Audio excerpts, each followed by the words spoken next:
Ini sudah kelihatan ya? Sudah, Dok. Baik. Jadi kemarin sudah kita sudah bahas tentang pencemaran air, khususnya dalam bidang peternakan. Nah, sekarang bagaimana tentang pengolahan limbah cair? Jadi sebelum limbah cair itu dibuang ke badan sungai, walaupun dalam melakukan sebelum Anda membuat usaha di bidang peternakan, Anda kan harus mengajukan proposal, harus juga antara lain menyebutkan lokasinya itu di pinggir kota yang jauh dari pemukiman penduduk dan dekat dengan badan sungai, serta aksesnya mudah, ya.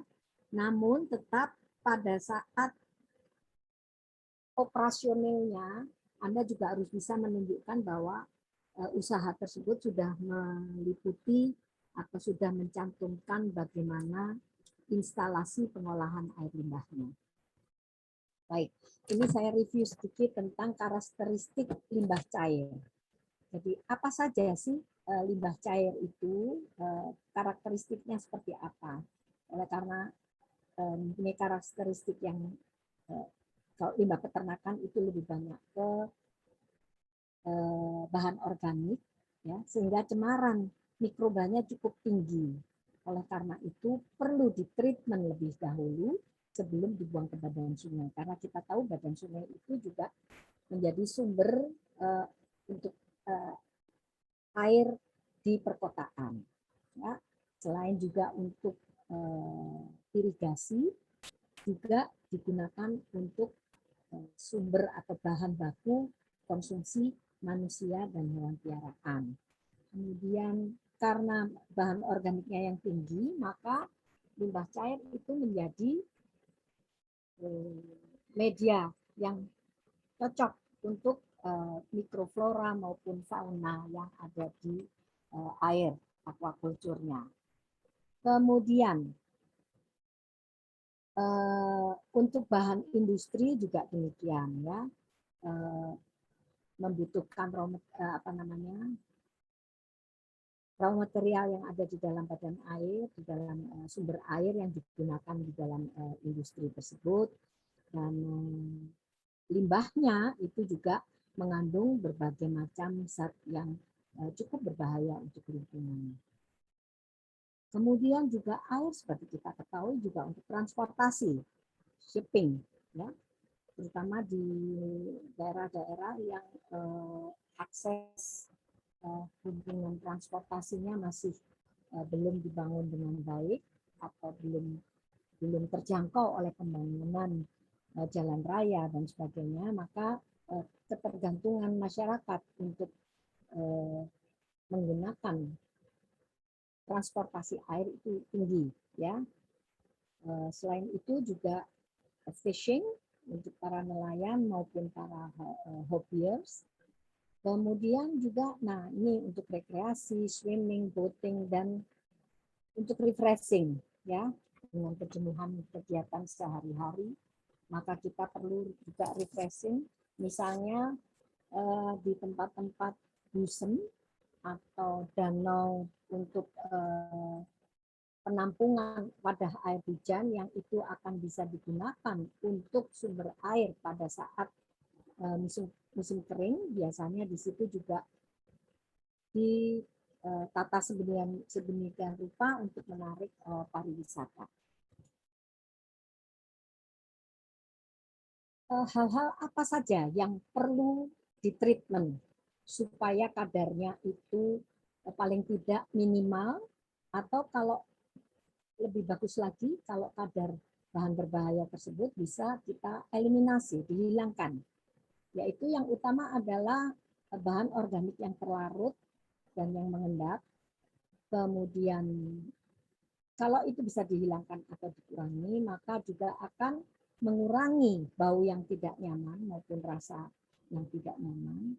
Kemudian yang penting lagi perlu dihilangkan adalah adanya limbah yang terlarut di situ, yaitu kalau minyak itu biasanya mengambang di atas, ya, karena tidak terlarut di dalam air. serta berbagai material yang ada di permukaan, mengambang di permukaan. Yang tidak kalah pentingnya lagi dan paling berbahaya adalah adanya kandungan logam berat. Kemudian juga sianida dan racun-racun lainnya, serta warna dari badan sungai, air, sumber yang digunakan di dalam processing usaha kita, yang mana kalau bening itu lebih bagus daripada yang keruh, ya, sehingga kekeruhan itu harus diatasi, ya. Walaupun sebetulnya kalau dilakukan analisa lebih jauh, belum tentu bahan organik terlarut, material berbahaya lainnya itu sudah hilang, ya. Tapi dengan adanya hilangnya kekeruhan itu paling tidak sudah menjadi salah satu tanda bahwa kualitas airnya itu sudah lebih baik daripada yang keruh. Kemudian substansi refraktori yang resisten terhadap biodegradation. Biodegradation ini degradasi yang menggunakan aktivitas biologis, ya, biasanya pakai mikroflora dan sebagainya. Nah, sejalan dengan kualitas yang makin baik, maka juga itu akan memberikan jaminan atau memberikan peningkatan dalam hal BOD dan COD-nya. Biological oxygen demand dan chemical oxygen demand. Kemudian, apalagi yang perlu di treatment supaya kondisi air itu menjadi lebih bagus.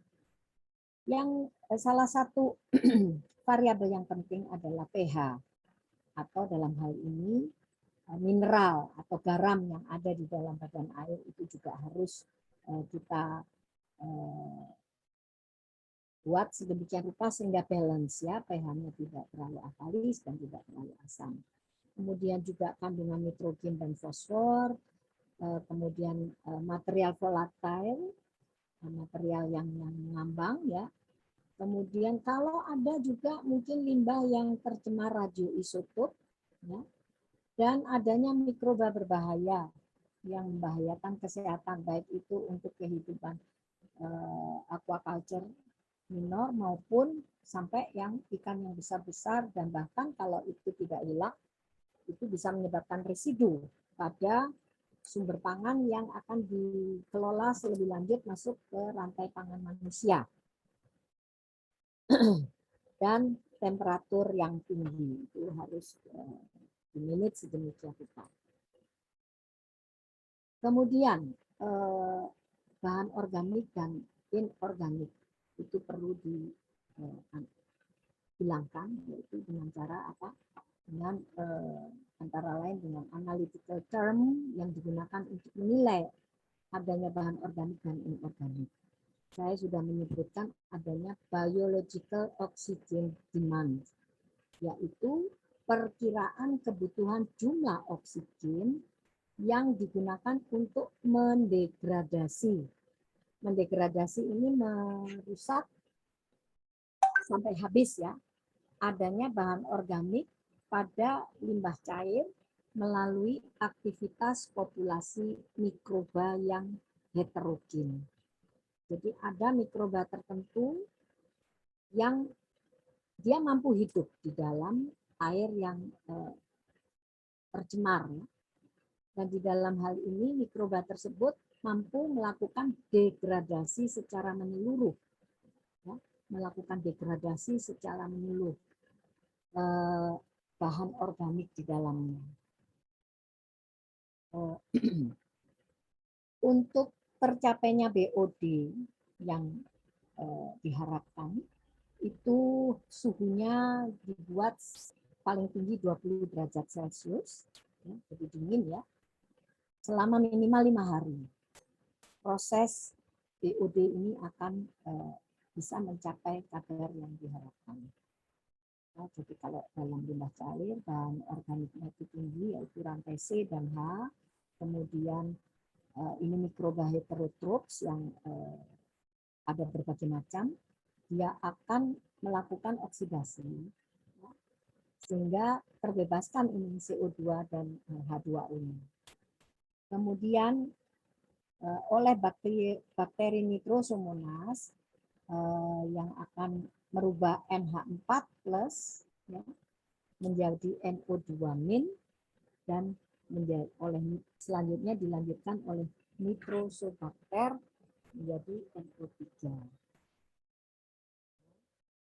Nitrat menjadi nitrit ya. Kemudian yang kedua adalah kondisi chemical oxygen demand, ya, yaitu pengukuran oksigen yang ekivalen ya, dari fraksi yang teroksidasi dari sampel limbah yang susceptible atau peka terhadap adanya oksidan yang kuat. Jadi biasanya yang digunakan di sini untuk mengukur itu adalah oksidasi dengan menggunakan permanganat atau dikromat. Jadi mengukur kandungan oksigen yang ekivalen dengan fraksi yang teroksidasi ya, dari sampel limbah yang akan kita gunakan tersebut menggunakan oksidan kuat.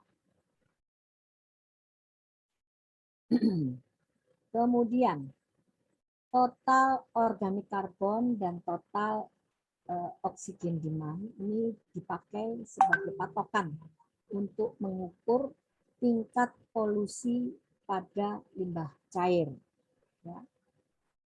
Nah, pengukurannya antara lain juga selain diukur PuD-nya, juga pengukuran kadar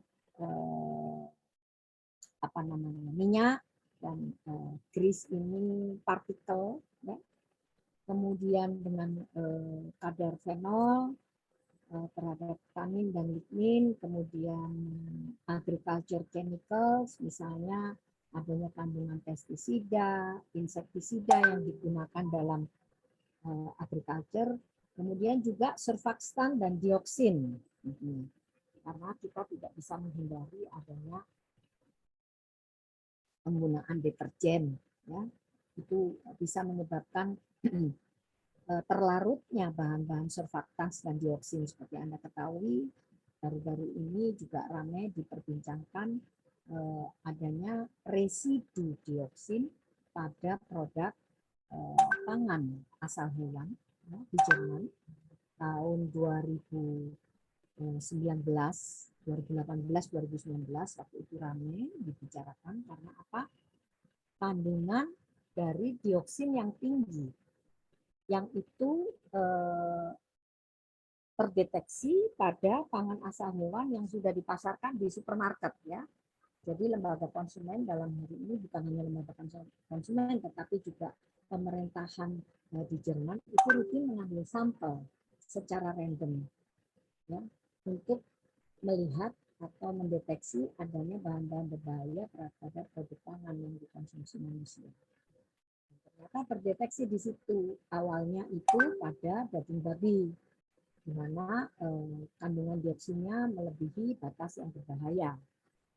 Nah, kemudian dilacak. Nah, itu hebatnya di sana. Semuanya harus mampu telusur, artinya bisa dilakukan penelusuran. Jadi pada supermarket X terdeteksi daging ataupun bahan pangan asal hewan di situ ternyata bukan hanya daging babi, ternyata pada telur, juga pada ikan, bahkan pada daging yang lain. Ya, itu ditelusur. Dan mereka itu recordingnya bukan main lengkap. Ya, jadi dari toko itu di situ tercatat dengan bagus bahwa yang diambil sampelnya itu adalah daging dengan nomor batch numbernya berapa. Itu siapa? Ininya distributornya. Kemudian dilacak ke distributor. Kamu mengirim daging babi dengan nomor batch sekian ke supermarket X. Oh iya, betul. Ini ternyata ada dioksinnya tinggi. Coba ditelusur, itu sumbernya dari mana. Demikian seterusnya akhirnya bisa ditelusur sampai ke slaughtering house, bahkan sampai ke peternakan babi. Jadi sumbernya dari mana. Nah, kemudian karena sudah ditelusur demikian dan itu berjalan cepat sekali penelusurannya. Karena apa, recordingnya itu jelas termonitor, ya, sehingga langsung dibuka batch nomor sekian, oh dari sini, terus ke belakang. Kemudian dilakukan band atau apa namanya, peternakan tersebut dilarang untuk melakukan pemotongan. Jadi pakannya ternyata itu bersumber dari pakan. Pakannya tercemar dioksin, sehingga itu masuk ke dalam produk hewannya, residunya. Dalam hal ini kalau babi ya pada daging. Dan itu akhirnya ditelusur semua, sampai semua peternakan, semua usaha yang masuk dalam penyediaan rantai pangan manusia itu diuji ulang ya, terhadap kandungan dioksin. Kemudian inorganic analytical terms. Nah, apa saja? Tadi itu yang anorganik, sekarang yang inorganik. Tadi yang organik, sekarang inorganik. Yaitu acidity dan alkalinity, ya, keasaman dan kebasaan dari produk airnya. Kemudian kandungan metal, kandungan bahan-bahan terlarut, ya, kemudian kandungan halogensnya, nitrogensnya, sulfur, termasuk di sini sulfit dan sulfat, serta fosfat dan cyanida juga ditelusur, dan juga miscellaneous term seperti misalnya color atau kekeruhan turbidity dari air, ya, itu diambil sampelnya kemudian diukur dengan ada apa namanya, serangkaian warna, ya, yang kemudian dibandingkan. Kemudian oksigen yang terlarut, temperatur, bau dan rasa, kemudian juga specific conductance, di sini dalam hal ini pH, ya. Kemudian juga total residu dan pada saat evaporasi. Ya, setelah dievaporasi sekian jam, kadarnya menurun, kadar cairnya menurun sekian persen, itu dilihat total residunya berapa. Kemudian juga total dari bahan-bahan yang terapung, volatil, melayang, ya, dan yang fixed residu yang ada di dalam endapan maupun di dalam di permukaan. Kemudian juga total suspended matter, bahan yang terlarut. Kemudian ya tadi sudah disebut volatile dan fixed suspended matter. Kemudian toksisitas dari aquatic life, dalam hal ini biasanya menggunakan apa namanya, plankton atau ikan kecil tertentu. Kalau jenis tertentu itu sudah mati, maka dianggap bukan dianggap, biasanya itu kadar BOD COD-nya sudah mencapai berbahaya. Ya, jadi menggunakan biologis marker, ya, dengan aquatic life itu sebagai marker biologis untuk mendeteksi adanya kondisi air yang sudah mengalami pengolahan limbah sebelum dia dibuang ke badan sungai. Kemudian selain itu juga adanya bahan radioaktif serta respiratory activity. Respiratory activity ini tentunya juga banyak kaitannya dengan oksigen, ya. Jadi dilihat di situ struktur plankton, kemudian juga sedimen daripada tanah kalau yang digunakan adalah busem atau danau buatan untuk menampung air hujan atau badan air yang dilewatkan di situ. Kemudian, nah, sumber limbah cair itu dari mana? Itu kita juga harus tahu. Yang paling berbahaya adalah mining industry atau pertambangan, ya, di mana di sini antara lain untuk pertambangan logam misalnya, coal, sulfur, dan minyak serta natural gasnya itu juga harus diukur, ya. Apa namanya,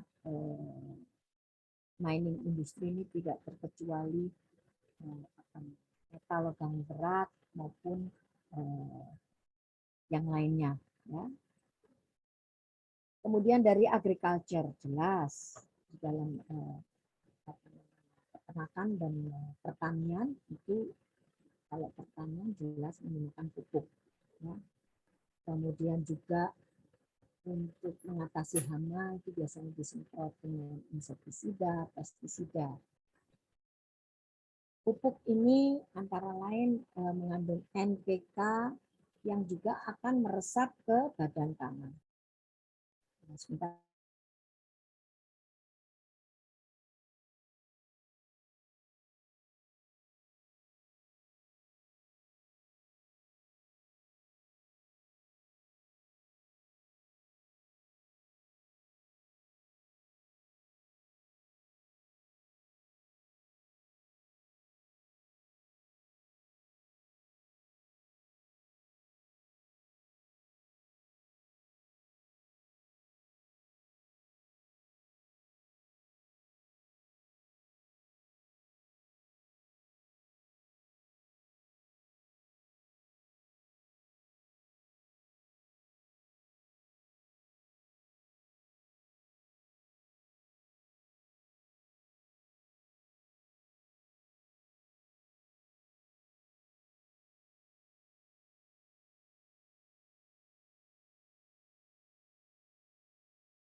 Baik, untuk industri manufacturing, pabrik, ya, misalnya dari baik itu food industry, tekstil, kemudian paper and pulp, kemudian juga oil refining industry, kemudian petrochemical industry, iron and steel industry. Ini juga limbahnya bukan main, bukan beratnya. Ya. Kemudian di sini agriculture ini juga termasuk peternakan, ya, peternakan from farm to table. Dalam hal ini dari peternakan itu apa saja limbah organiknya yang banyak, ya. Urin, limbah padat dan limbah cair, kemudian juga itu mikrobanya yang tinggi. Sampai juga nanti di pasar basah, kemudian juga di industri pengolahan pangan asal hewan. Di situ ada dua macam limbahnya. Limbah dari bahan baku yang diolah dan mesin atau air yang digunakan dalam pengolahan.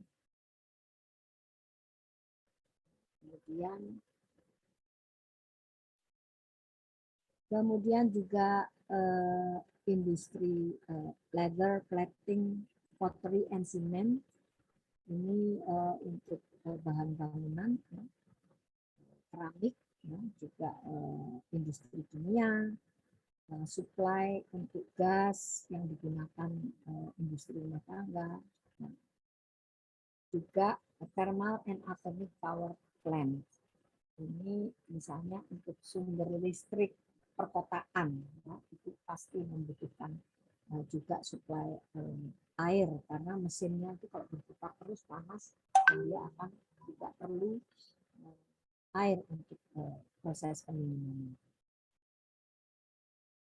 Nah, secara spesifik akan saya jelaskan di sini polusi atau limbah atau polutan dari bahan organik dari bidang peternakan. Itu kalau dari sapi atau babi itu perbandingannya seperti ini.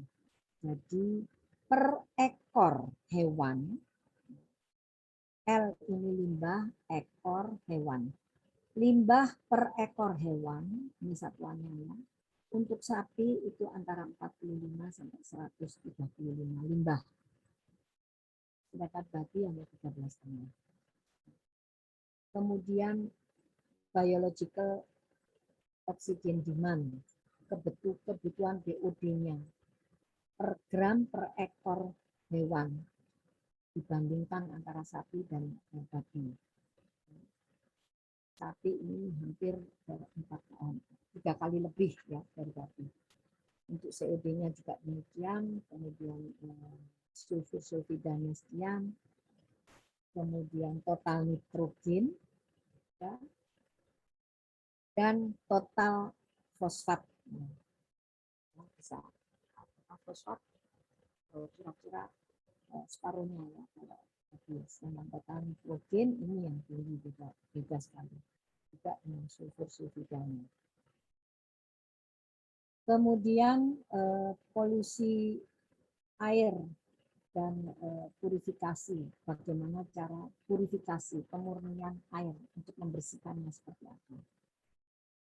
Karena industri peternakan itu banyak mengandung bahan yang terlalu bahan organik yang terlalu, termasuk protein yang tinggi karena ada darah, ada urin, ada lemak dan sebagainya.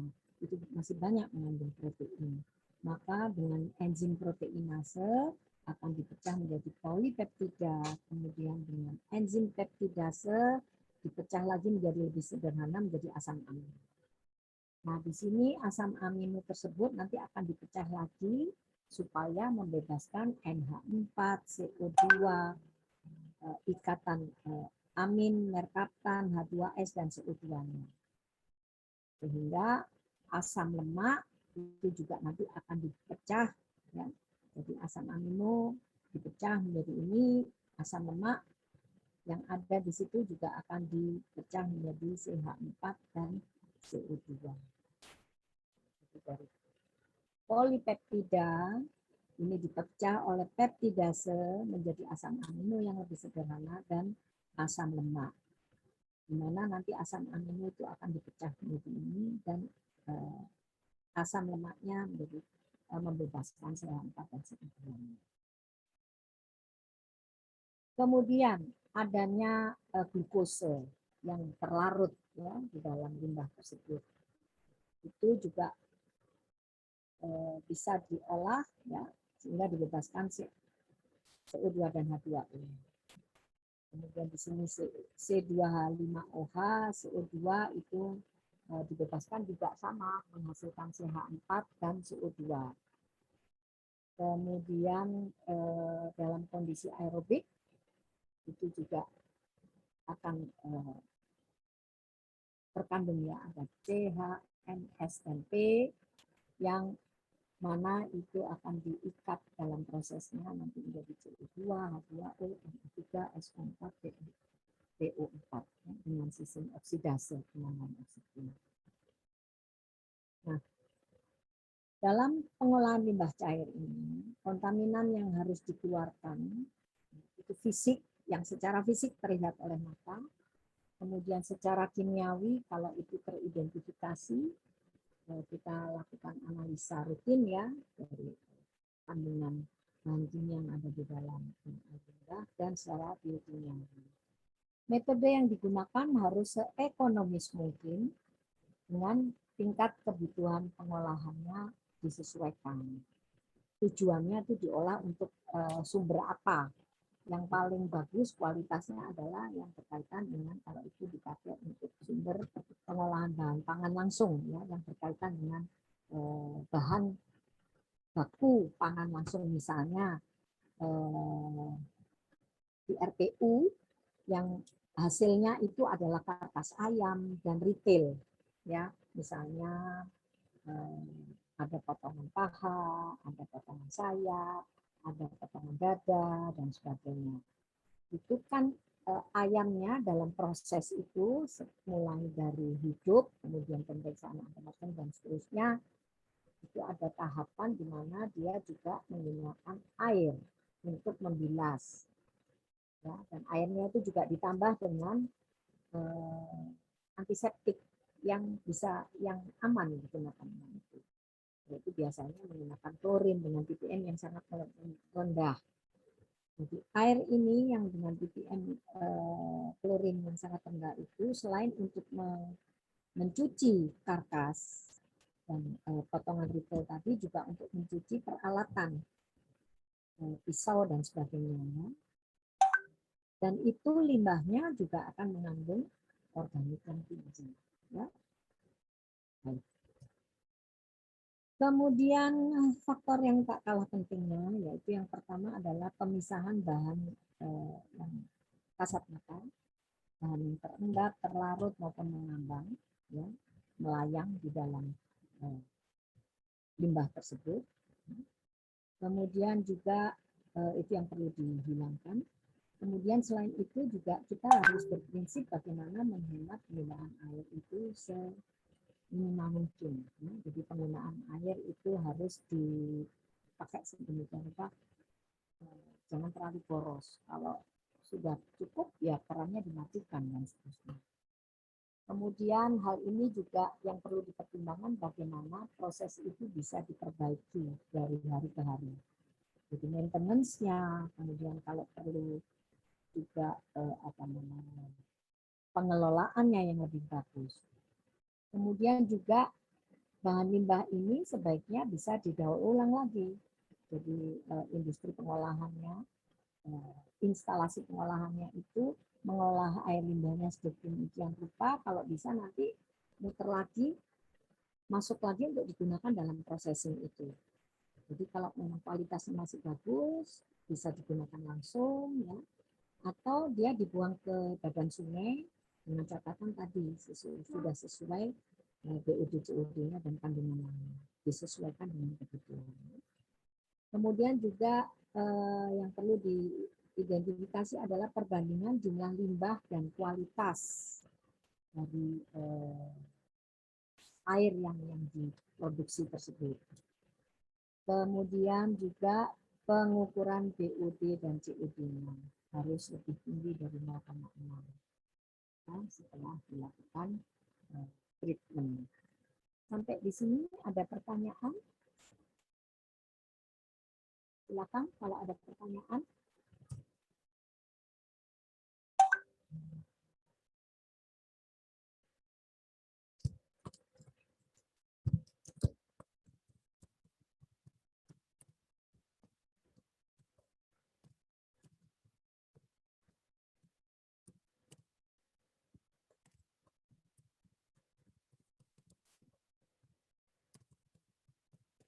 Silakan kalau ada pertanyaan.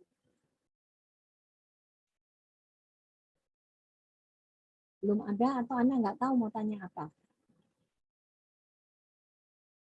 Halo? Kok semuanya masih tertidur ya sepertinya ya? Mungkin lebih baik ada olahraga sedikit barangkali ya.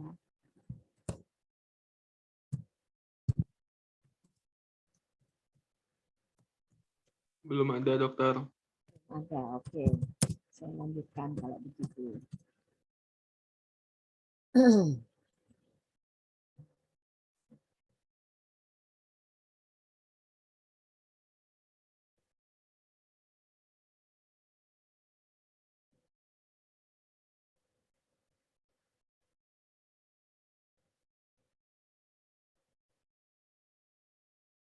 Kemudian di dalam proses yang umum dilakukan secara biologis ya, treatment secara biologis untuk air limbah. Ini seperti apa? Yang pertama adalah menggunakan model Rex and Springs. Jadi Rex itu penyaringan ya, seperti menggunakan tahapan apa namanya, dilewatkan dalam apa ya namanya, rek itu ya, dengan diameter lubangnya itu sekitar ini 13 sampai 64 mm. Anda bisa bayangkan milimeter itu kecil sekali ya. Atau menggunakan screen filter ya 0,8 sampai 1,6 mm.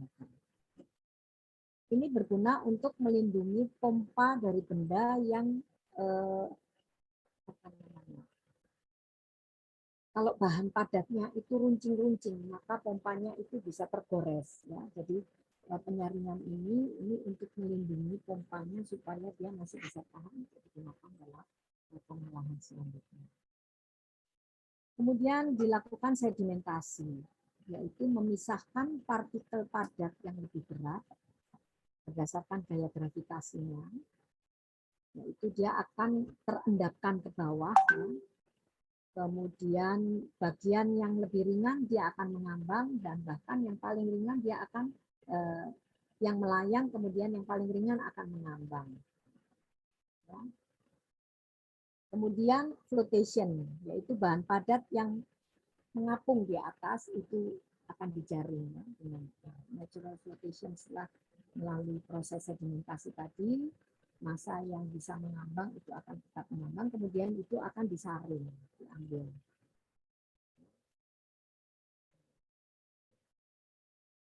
Dan dengan tekanan udara, udara yang diinjeksikan ke dalam proses pengolahan tadi, cairan yang bertekanan ini akan membuat, selain menambahkan oksigen masuk ke dalamnya, juga memudahkan bahan-bahan yang melayang dan mengapung itu terjaring ke atas sehingga mudah diambil. Kemudian fase yang keempat yaitu koagulasi, diendapkan lagi, ya, sisa yang belum terjaring, ya, untuk partikel dalam suspensi atau koloidal utamanya. Kalau cairannya berbentuk suspensi atau koloidal itu kan pasti ada benda padatnya di situ yang belum bisa terangkat. Di situ dengan sistem koloidal, dengan sistem hidrofobik, ya, untuk bahan-bahan yang tidak larut air atau takut air, itu dia akan mudah dikoagulasikan. Dan yang hidrofilik yang bisa terlalu di air itu akan dipisahkan. Ya, jadi yang hidrofobik itu akan dikoagulasikan, dia akan menggumpal, sedangkan yang hidrofilik dia tetap terlarut di dalam cairannya. Bentuk koloid ini itu bermuatan listrik, ya, atau zeta potensial itu dengan biasanya terdeteksi dengan milivolt ampere, ya, 12 sampai 40.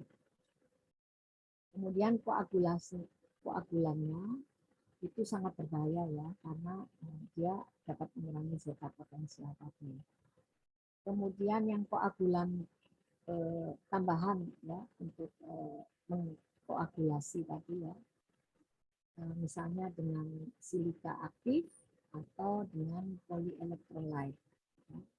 Polyelektrolyte di sini yang digunakan biasanya Al2SO4, 18H2O, ferrosulfat, atau kaseinat, dan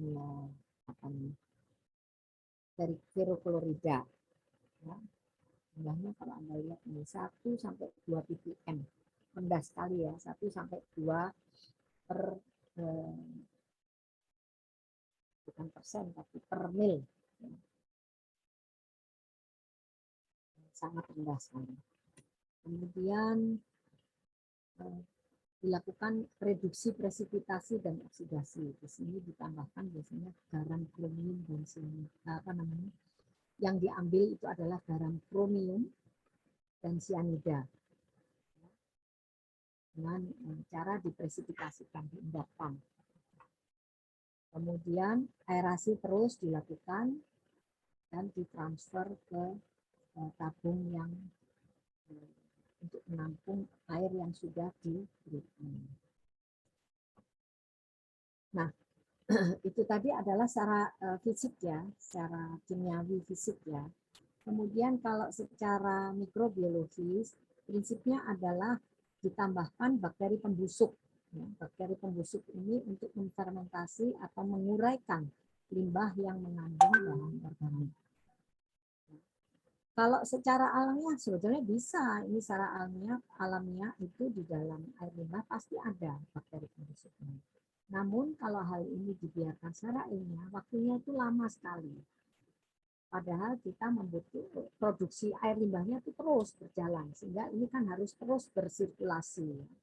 Oleh karena itu, pengolahan air limbah dengan mikrobiologi, secara mikrobiologis ini tujuan utamanya adalah selain untuk menguraikan bahan limbah yang organik, juga untuk mempercepat proses penguraiannya dan pengolahan air limbah menjadi lebih berkualitas.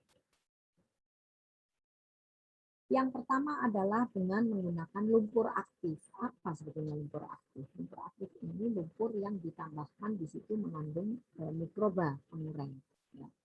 Jadi sewage, limbah padat biasanya itu ditambah organic wastewater. Ya, kemudian ditambahkan aerasi. Jadi ini proses lumpur aktif itu secara aerobik. Ya.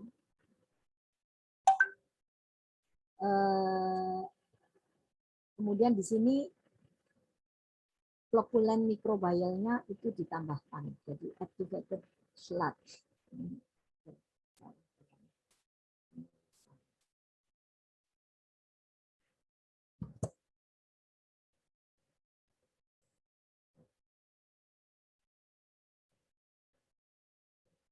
Settable microbial flocculant. Jadi jumlah mikrobalia yang ditambahkan di dalam activated sludge-nya itu diukur. Limbah padat ditambah dengan organic wastewater, kemudian ditambahkan aerasi, oksigen yang jelas ini. Kemudian settable microbial flocculant activated sludge itu ditambahkan. Setelah itu, nah komponen microbial flocculant itu apa saja? Jadi di sini ada bakteri, ada protozoa, ada fungi, ada metazoa juga ya. Komponennya bercampur, campuran ya. Kemudian tergantung dari rantai makanannya, ya, yang aktif apa dulu nih di sini. Ya. Maka itu akan dimakan, dicerna, kemudian akan dilanjutkan oleh mikroba yang berikutnya. Kemudian di sini apa yang terjadi? Organik dan inorganik material itu akan berubah menjadi heterotropik dan autotrof, merupakan apa namanya, bahan yang dibutuhkan oleh heterotrofik dan autotrofik bakteri yang saprofitik protozoa. Dia memakai organik dan inorganik materialnya. Kemudian hasilnya yang sudah digunakan atau dicerna oleh saprofitik protozoa tadi itu digunakan oleh holozoid, protozoa, dan metazoa.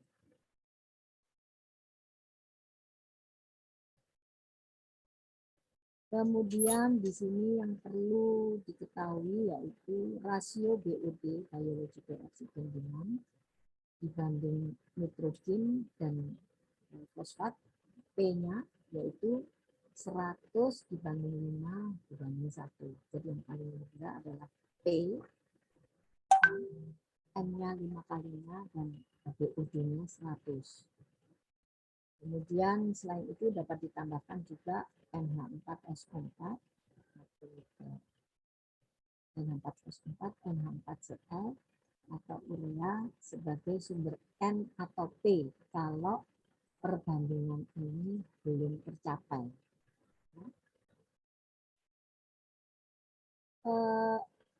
Apa saja yang berpengaruh pada treatment menggunakan lumpur aktif? Yang pertama adalah pertumbuhan lumpur aktif itu tergantung dari ini. Lumpur aktif kan mengandung mikroba. Jadi yang jelas pH-nya, suhunya, kadar oksigennya, kemudian nutrisinya, serta proses pencampurannya itu juga menentukan aktivitas dari lumpur aktif ini dalam melaksanakan tugasnya untuk melakukan treatment. Kemudian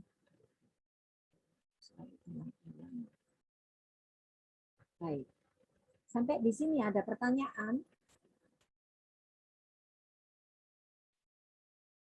Silakan, ada pertanyaan? Baik, saya lanjutkan ya.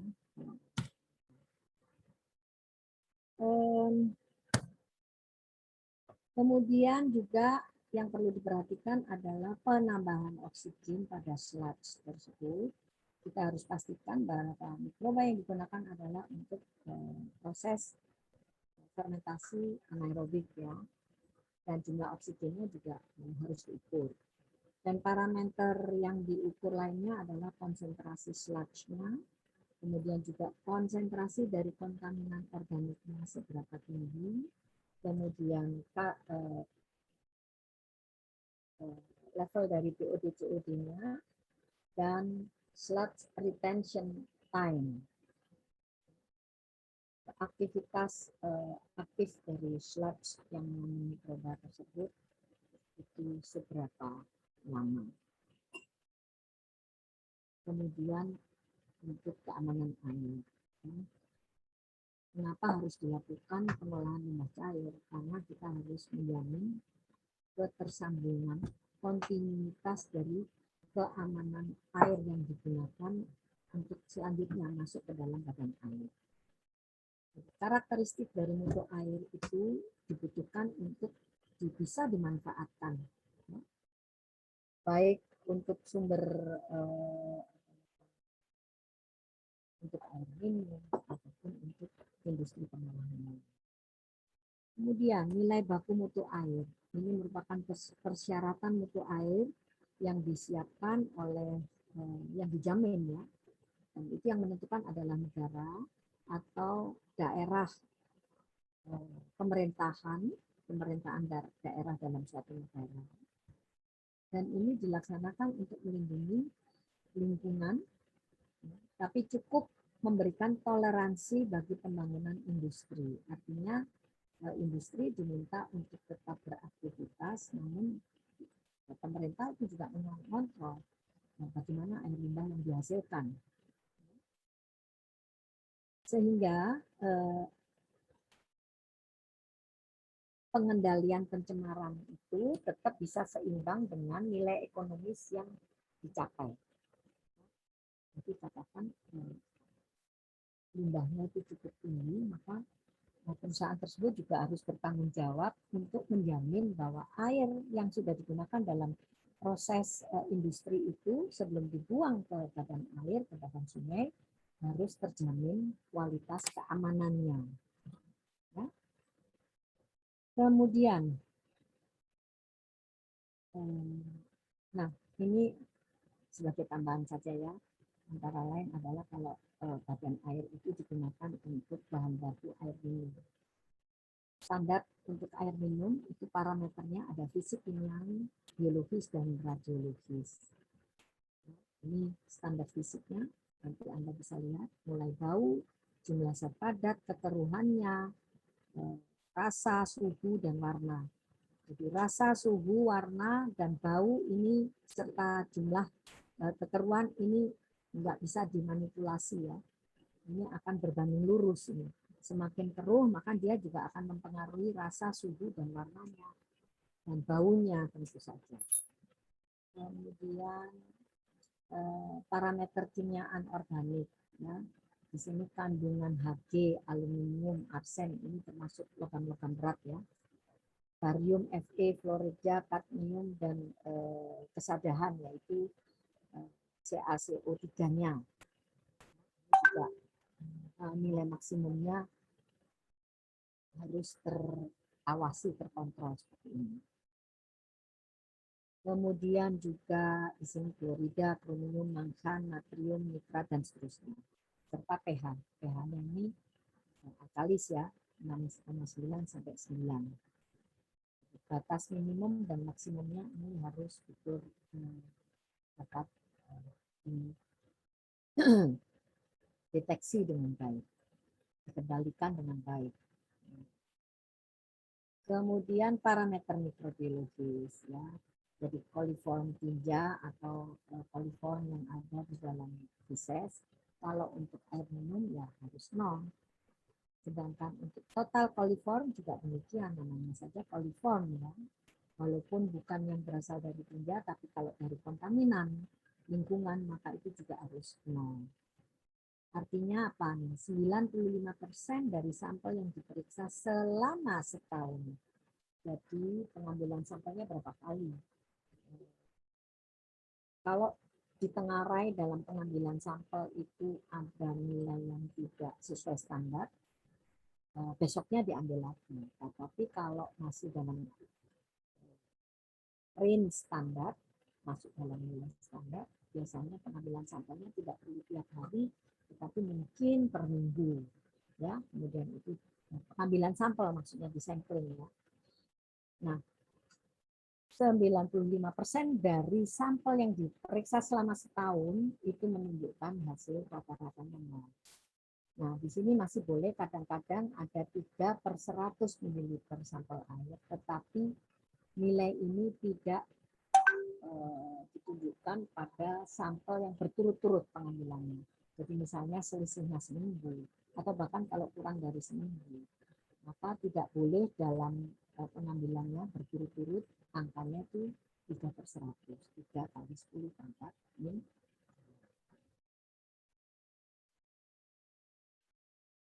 Baik, nah itu kalau air minum. Bagaimana dengan standar air untuk lingkungan? Untuk standar desain, untuk kinerja, dan standar proseduralnya seperti apa? Desainnya, standar yang menentukan jenis-jenis sistem yang dapat digunakan, ukurannya apa, ataupun karakteristik dari unit sistem tersebut, karakteristik material dan peralatan yang dipakai dalam sistem tersebut, standar desainnya. Standar kinerja di sini meliputi standar aliran, stream, kemudian effluentnya dan removal atau pengisian yang dihilangkan apa saja. Untuk stream, untuk aliran air, ya, persyaratan mutu air bagi sumber air seperti sungai, danau, atau air tanah. Di sini yang dipertimbangkan pemanfaatan sumber air tersebut itu misalnya kemampuan untuk mengencerkan dan membersihkan diri terhadap beban pencemaran dan faktor ekonomis. Contohnya misalnya untuk mencuci dan sebagainya, mencuci bahan-bahan baju atau alat rumah tangga.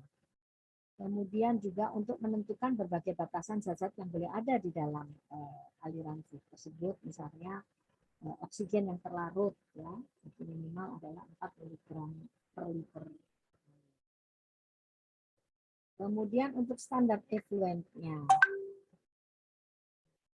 Standar effluentnya yaitu persyaratan mutu air limbah yang dialirkan ke sumber air atau ke badan sungai.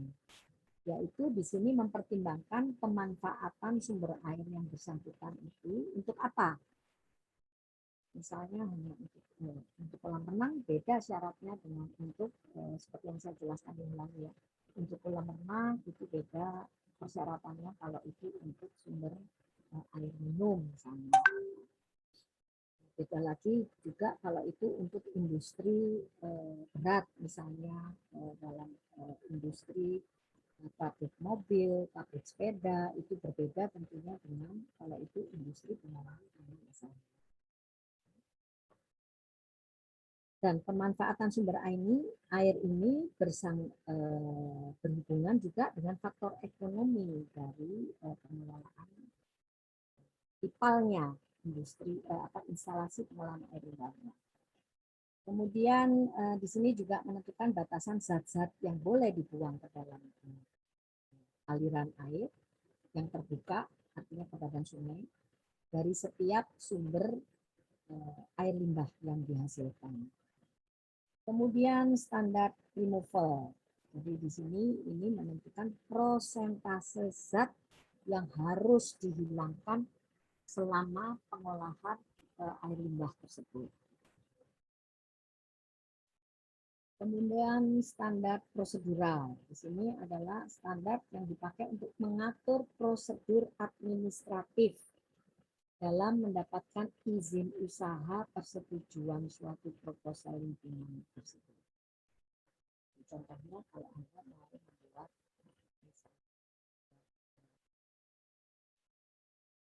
peternakan atau Anda misalnya membuat RPU sederhana pun itu harus juga melampirkan IPAL, desain IPAL-nya seperti apa, instalasi pengolahan air limbahnya seperti apa. Nah, contoh di sini yang paling sederhana saja dalam penyediaan pertanian itu antara lain itu ada pasar basah ya. Pasar basah ini sebetulnya menurut peraturan setelah terjadinya penularan H5N1 avian influenza yang sangat zoonotik ke Indonesia sejak tahun 2004 ya, maka sebetulnya ayam hidup itu tidak boleh lagi ada di dalam pasar basah. Tidak boleh lagi. Tapi kenyataannya yang sekarang terjadi apa? Tetap tidak bisa dihilangkan. Jadi kesadaran dari pelaku bisnis ini sulit. Selalu mereka beralasan terhadap ongkosnya nanti beda, harganya nanti akan lebih mahal karena kalau itu pemotongannya di luar kota, membawanya ke dalam kota, itu membutuhkan juga pengawasan yang ekstra.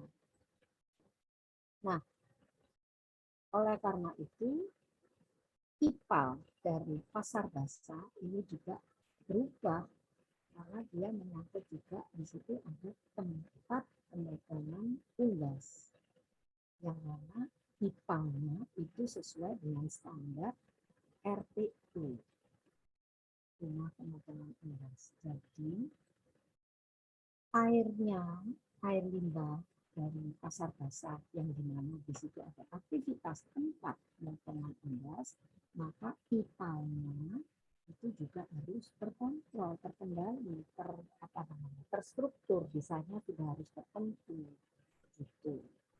Supaya air yang dibuang itu nggak langsung ke got, tapi ada di tipal dulu, diindahkan dulu, kemudian dinilai dulu, baru boleh masuk ke got, masuk ke badan sungai.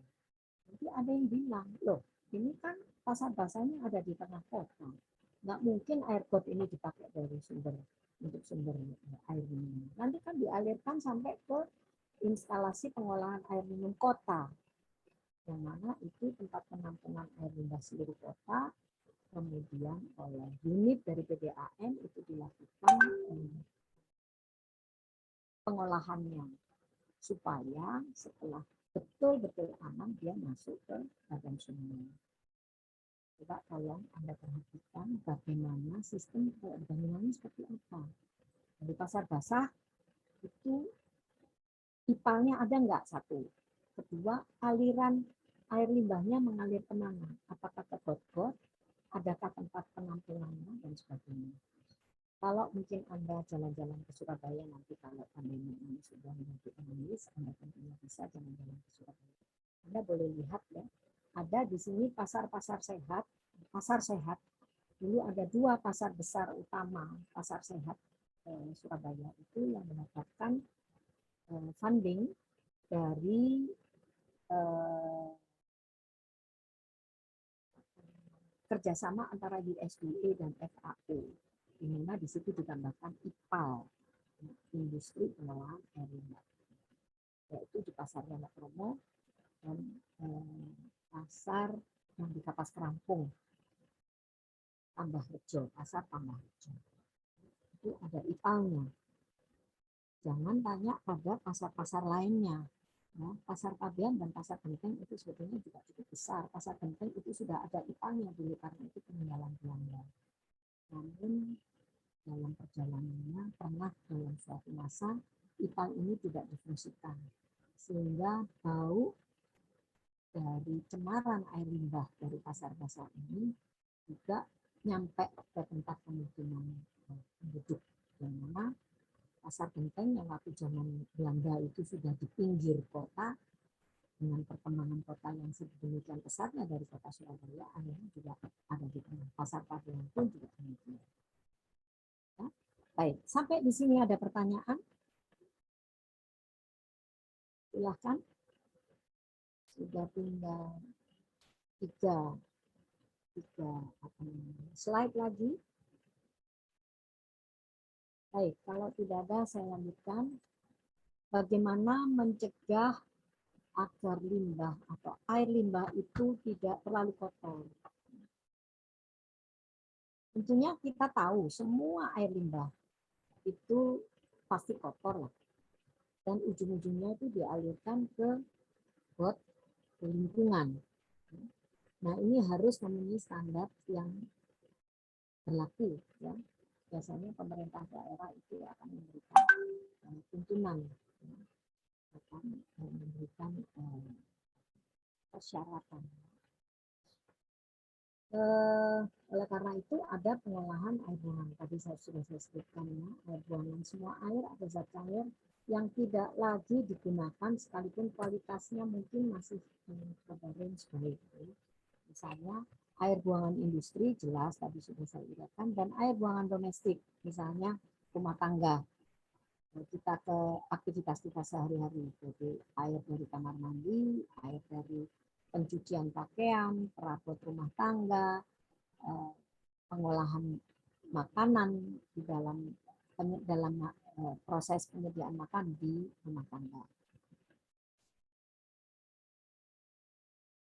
Itu perlu ya dilakukan. Nah, teknologi sanitasi airnya di sini adalah misalnya dengan mengetahui BOD, kemudian cemaran dari koliform tinja, zat padat yang terlarut, cacing, virus, kemudian kemungkinan bisa dimanfaatkan kembali dan mengurangi lumpur. Ini yang tujuan melakukan pengolahan air limbah dari industri maupun dari domestik.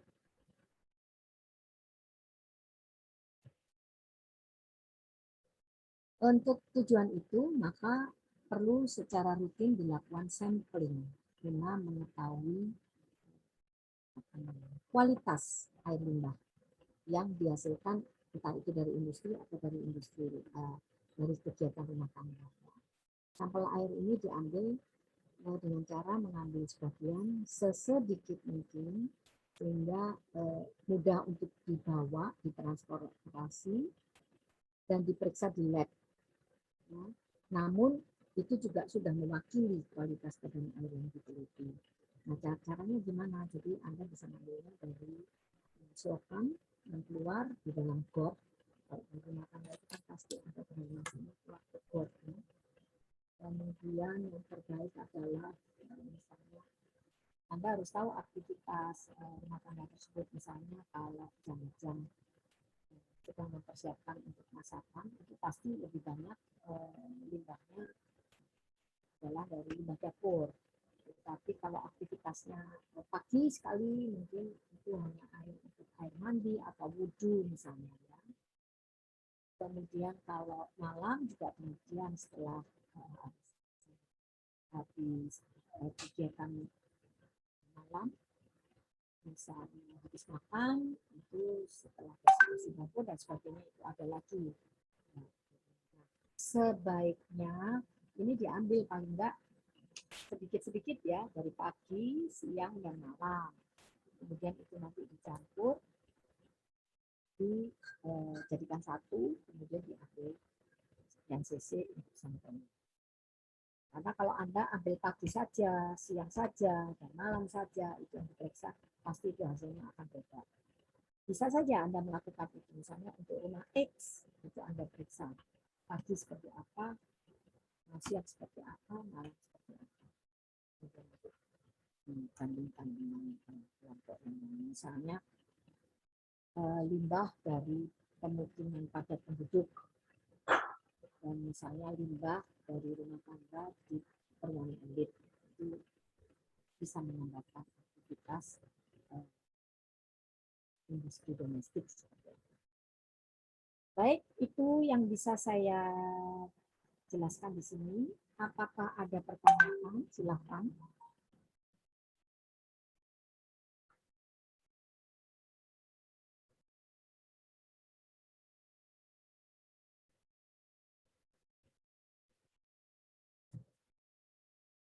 Ya, silakan. Ada pertanyaan?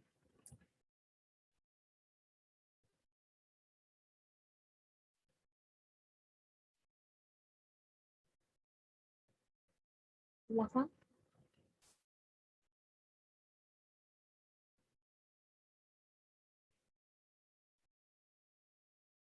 Ada pertanyaan? Permisi dok, izin bertanya. Silakan. Dalam suatu industri pastinya ada yang namanya limbah dan bagaimana cara kita untuk menanggung. Mas Bastian, tolong sebutin namanya. Gitu. Nah, oke. Apakah ada peran dokter hewan, Dok, untuk kita mengolah limbah tersebut, terutama yang berasal dari hewan, contohnya dari farm ayam atau peternakan sapi dan kambing di dunia pekerjaan itu sendiri, Dok? Dan apakah ada sanksi bila mana perusahaan atau tempat tersebut dalam pengolahan limbahnya dia melakukan entah itu kecurangan atau dibuang secara sembarangan dan menimbulkan penyakit yang menyebar di masyarakat, apakah ada sanksinya untuk hal tersebut, Dokter? Terima kasih. Kalau ini saya balik tanya sama Anda gimana kira-kira? Kalau pertanyaan ini saya balik ke Anda gimana setelah Anda mendengarkan kuliah? Gimana? Iya, Dok. Gimana? Pasti ada lah. Iya, makanya itu, Dok. Saya ingin tahu penjelasan Saya dari. uraikan, pengolahan limbah utamanya kalau untuk mata kuliah sanitasi lingkungan, kesehatan lingkungan di bidang veteriner, utamanya itu adalah untuk industri peternakan, from farm to table. Ya, from farm itu artinya apa? Dari peternakan seperti apa? Dari peternakan ini kan kegiatannya bukan hanya memberi makan ternaknya saja, tetapi pengisian kandang, pemberian pakan, menjaga sanitasi lingkungannya. Ya, tentu saja itu kan pasti ada limbah padat dan limbah cair. Oleh karena itu berulang kali saya sebutkan tadi, Anda kalau mau mendirikan usaha, baik itu industri peternakan misalnya, industri pengolahan pangan asal hewan, atau Anda hanya menyediakan transportasi saja. Anda menyewakan kendaraan untuk transportasi hewan yang akan dipotong. Salah satu contoh. Hewan yang akan dipotong yang mana? Yang mana dulu? Ayam kah? Kambing domba kah? Sapi kah? Babi kah? Itu spesifikasinya kan sudah beda-beda. Iya Pak ya? Ya, ini tentunya Anda dapat di produksi peternakan ya. Untuk ini ya, transportasi hewan di industri peternakan. Itu apa saja, menyangkut apa saja. Itu kan contoh yang paling sederhana. Saya nggak mau yang kotor-kotor, Bu, risikonya tinggi. Oke, duit Anda banyak, Anda bisa beli unit kendaraan untuk pengangkutnya. Ya. Tapi sebagaimana peraturan yang ada, semua usaha yang itu merupakan rantai penyediaan pangan asal hewan. Perhatikan, semua usaha yang merupakan rantai penyediaan pangan asal hewan, tak terkecuali peternakan, atau Anda menyewakan kendaraan untuk mengangkut ternaknya, atau Anda menyewakan kendaraan untuk mendistribusikan hasil olahannya, misalnya untuk pengiriman karkas, pengiriman sosis, pengiriman nugget ayam, dan sebagainya. Ya. Atau misalnya Anda hanya menyewakan cooling unit. Tahu cooling unit? Sistem untuk storage, penyimpanan. Jadi misalnya ada teman Anda yang mengusahakan untuk RPU, rumah pemotongan unggas. Dia hanya tahapannya hanya dari ayam hidup sampai ke karkas. Tidak retail, karkas saja. Ya, tetapi hasil karkas ini tadi tidak bisa didistribusikan pada hari H pemotongan. Misalnya hari ini dia motong jam 8 pagi. Selesai pengolahannya, katakan misalnya jam 11 sudah jadi karkasnya. Ya. Nah, karkas ini tidak bisa langsung hari itu didistribusikan. Kan itu harus didinginkan. Paham ya? Bisa hanya didinginkan karena mungkin siang nanti sudah harus dikirimkan ke supermarket X. Siang nanti diambil oleh distributornya misalnya. Dia tidak punya cooling unit. Ada yang punya, jadi nyewa. Semua usaha ini, semuanya usaha ini walaupun Anda tidak dari hulu ke hilir. Itu kan kalau dari hulu ke hilir kan RPU mulai peternakan unggasnya sampai dengan distributornya itu Anda, itu hulu sampai ke hilir. Itu harus mempunyai apa? Ada yang ingat? Anda sudah dapat HACCP nggak? HACCP Anda sudah dapat kan? Ya. Kapan? Semester ini? Semester ini atau semester yang lalu? Semester yang lalu, Dok. Semester yang lalu. Anda HACCP sudah dapat. Jadi harus mempunyai apa? Ada yang ingat dari semua ini? Ini ada 34 orang yang hadir nih. NKV, Dok. NKV. Tahu ya NKV ya? Nomor kontrol veteriner yang sekarang itu sudah merupakan mandatori. Artinya apa? Kewajiban dari semua pengusaha yang ada kaitannya dengan rantai penyediaan pangan asal hewan. Harus punya NKV. Peternakan punya NKV. Unit penyewaan transportasi, unit penyewaan pooling unit, unit penjualan di pasar basah. Ada, semuanya harus ada NKV. Nah, tadi Anda tanya, peran dokter hewannya di mana? Ya jelas ya di situ itu, di semua rantai itu, Nak. Sebagai contoh misalnya Anda dokter hewan mengusahakan penyewaan usaha transportasi, ya, transportasi dari peternakan ke rumah potong unggas. Jadi yang Anda angkut adalah unggasnya. Tentu itu ada syaratnya. Baknya harus seperti apa? Bak pengangkut, unit pengangkutnya ini.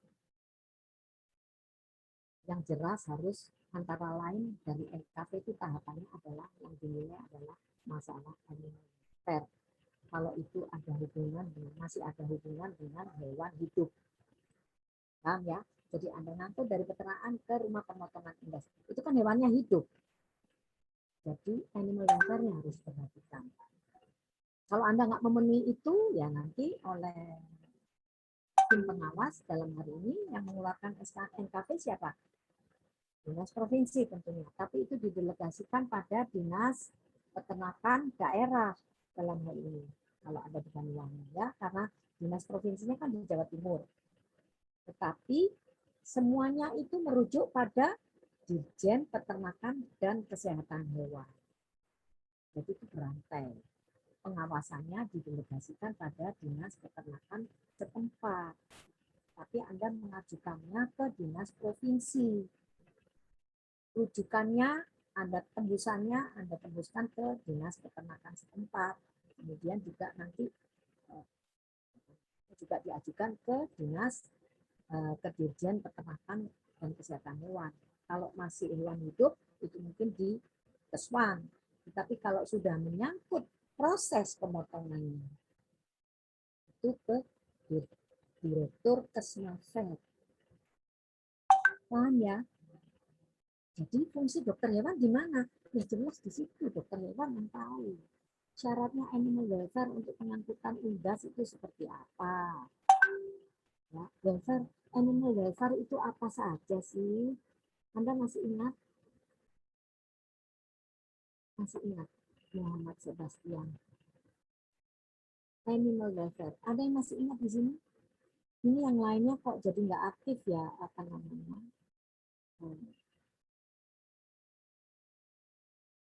Kameranya. Kalau misalnya saya memberi kuliah, kameranya tidak saya aktifkan, itu enak nggak dilihat? Hah? Jadi sebetulnya dalam daring itu, saya nggak tahu, pimpinan fakultas itu sudah mengatakan masih disusun SOP-nya seperti apa. Ya, pada saat diskusi tatap muka itu seyogyanya ya kamera on. Ya. Ya. Kalau kameranya nggak on, saya seperti ngomong sendiri deh, ngomong sama setan. Gitu. Dari tadi yang menemani saya cuma Muhammad Sebastian. Baik, Bagaimana? Sudah cukup jelas, Muhammad Sebastian, penjelasan saya? Sangat jelas, dokter. Terima kasih. Jadi kalau Anda nanti, katakan sekarang, yang terbaik adalah sekarang Anda harus sudah memulai itu. Sebaiknya. Anda sekarang semester berapa? 5? Atau semester 7? Semester 7, dokter. Semester 7 ya. Hasab semester 7 atau semester 5? Semester 5, semester 6. Hah? Nah, whatever is it, ya. Sebelum Anda jadi sarjana kedokteran hewan, ada baiknya kalau memang Anda mempunyai modal, Anda sudah mulai usaha kecil-kecilan, belajar how to manage. Banyak sebetulnya lapangan pekerjaan untuk dokter hewan. Itu tadi yang saya bilang. Rantai penyediaan pangan asal hewan dalam hal ini penyediaan karkas ayam saja. Itu rantainya banyak.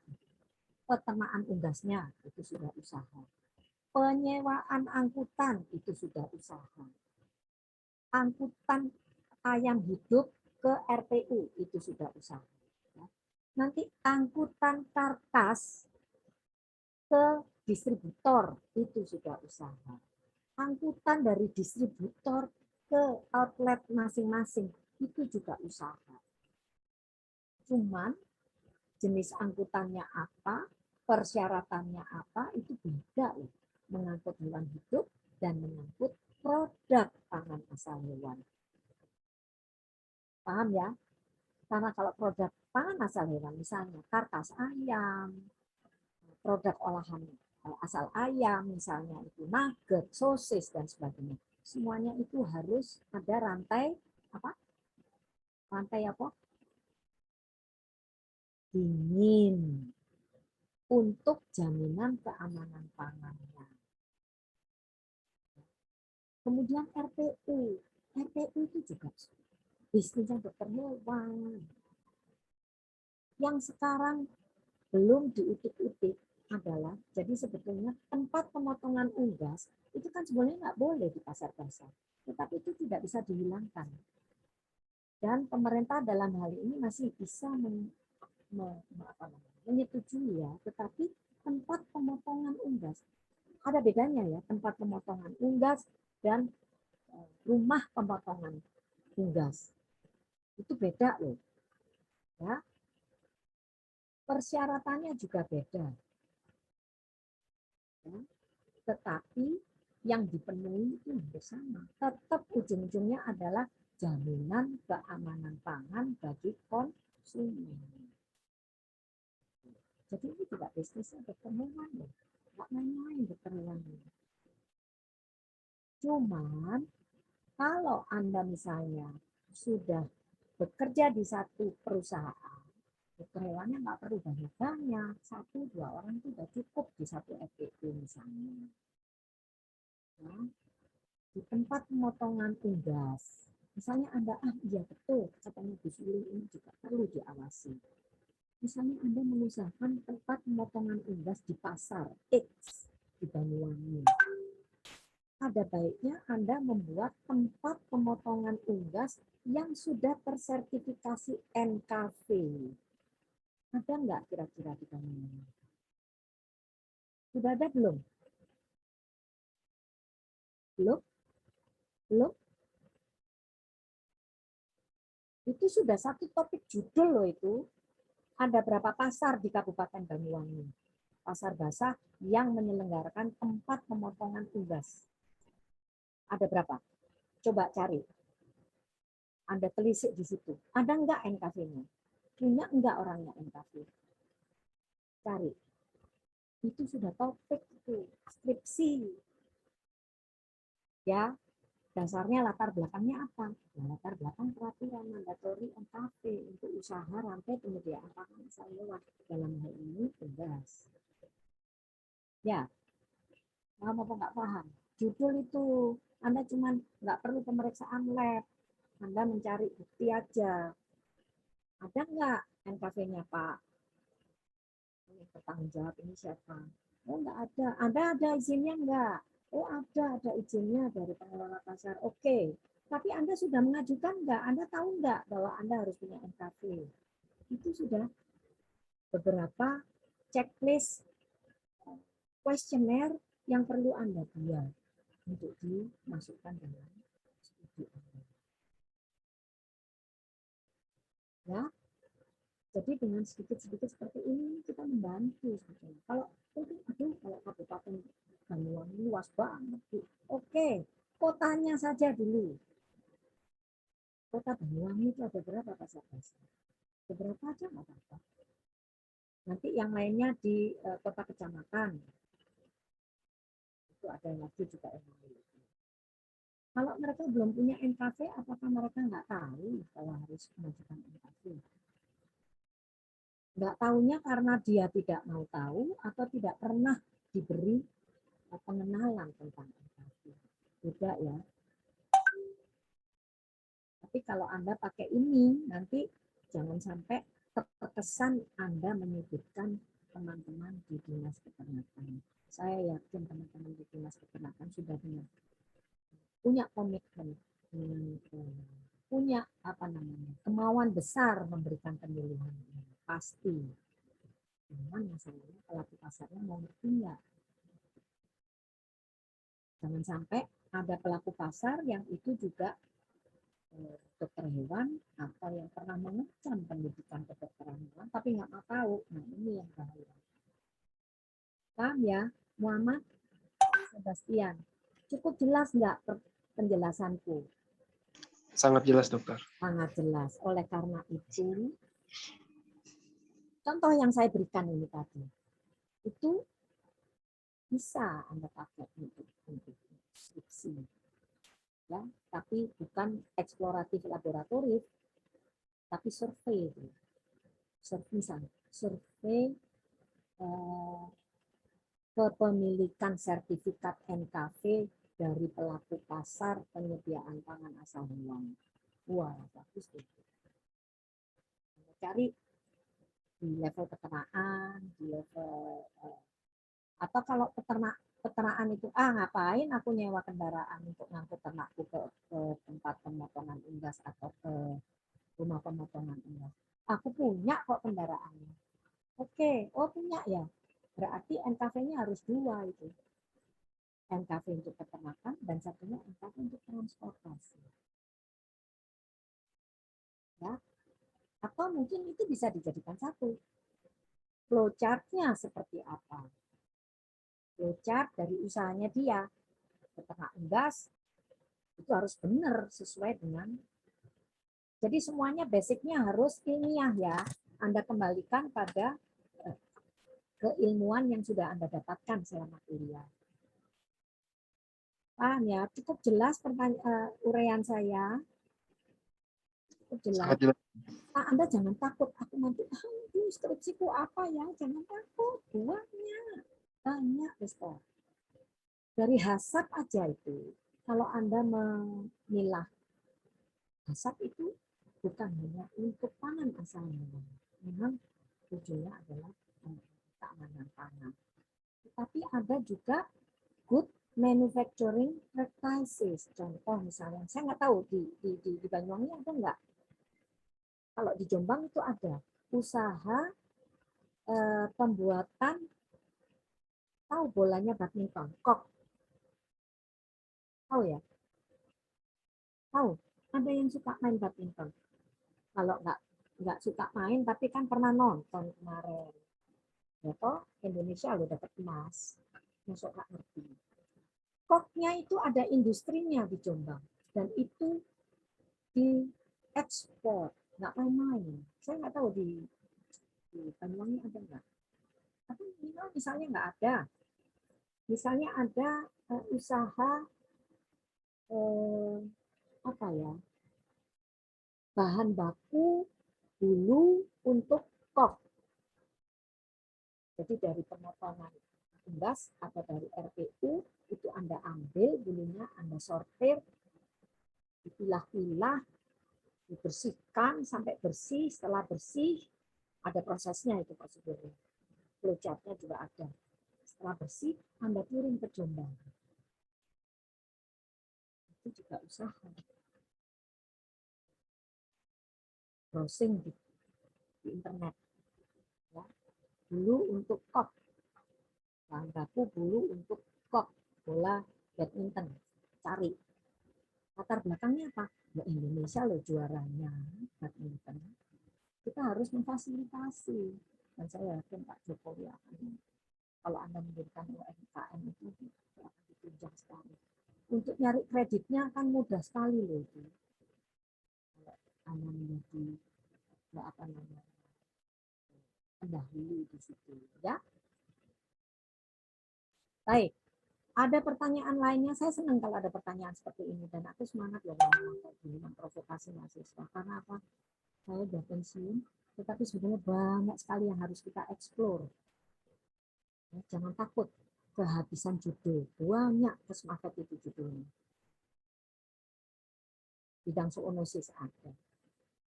Pangan asal hewan ada. Pangan non pangan asal hewan itu juga ada, salah satunya tadi bulu, ada lagi tulang, ada lagi darah, tepung darah untuk pakan ternak.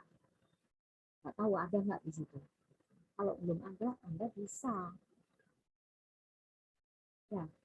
Kontrol IPAL, instalasi pengolahan air limbah pada rantai penyediaan pangan asal industri, pengadaan industri pangan asal hewan. Ada nggak semua industri itu punya IPAL? Itu sudah informasi. Itu sudah masukkan hal titik-titik krusial yang perlu diawasi. Ya. Baik, ada pertanyaan lagi nggak? Silakan. Ini tinggal 32 ya. Tolong diaktifkan kameranya. Tolong diaktifkan kameranya ya, saya butuh mengambil gambar. Ayo, jangan tidur. Ya, masih ada yang icip-icip mata, rambutnya dibetulkan, dirapikan. Butuh mengambil gambar. Ya, silakan. Saya nggak tahu nih yang nomor 1 siapa aja. Devia Yohanita ini dari tadi kok mati ya kameranya ya. 1, 2, 3. Oke, yang berikutnya ini Shirley Mega, Diki Andre, Habib Hilal, Firza Hawari. Banyak loh yang nggak aktif ini. Cuma pakai virtual background. Habib Hilal,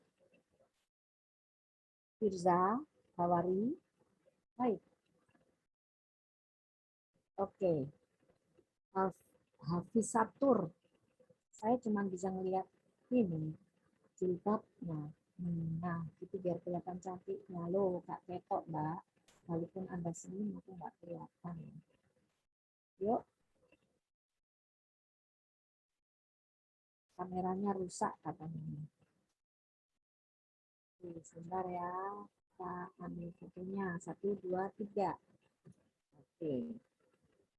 Baik, kalau tidak ada pertanyaan, saya rasa bisa saya sudahi diskusi atau kuliah hari ini.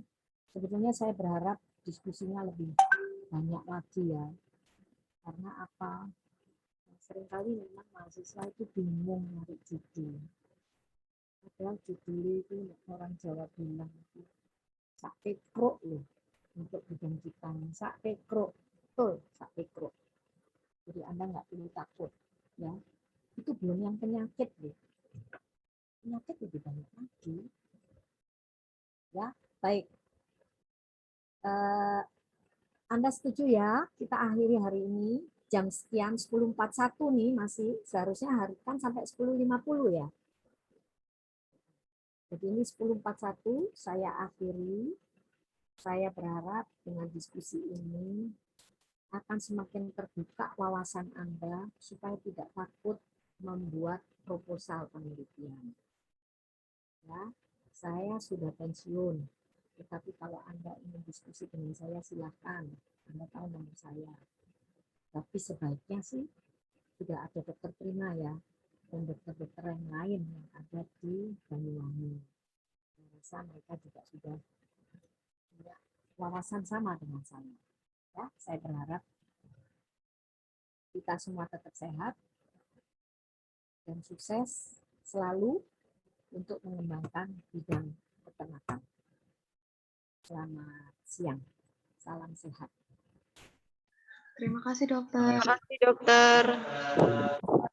Terima kasih dokter.